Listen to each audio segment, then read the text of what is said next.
As a technology professor, I'm a professor of innovation strategy and entrepreneurship.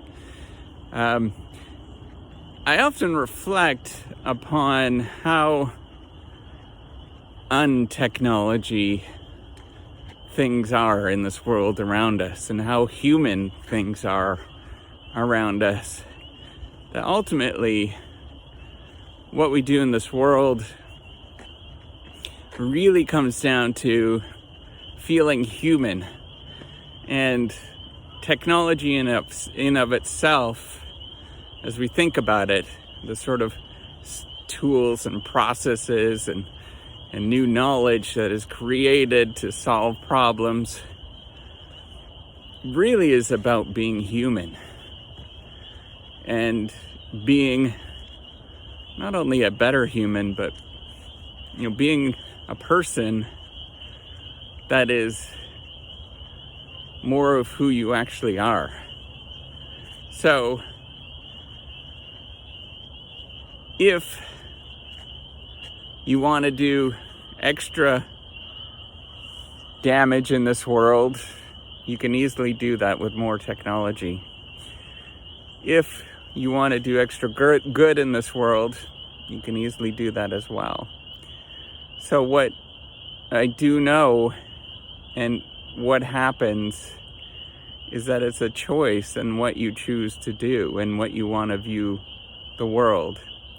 So a lot of us are really scared about social media, but scared about the dangers of becoming addicted to stimuli on social media. But we forget that, yes, we are stimulated more from failure and negative events and things like that, and disasters and all those kind of things. But we forget that we have a choice here, and we can choose to be a nice person, and we can choose to do things that are helpful in this world. And that choice determines how the technology actually interacts with you.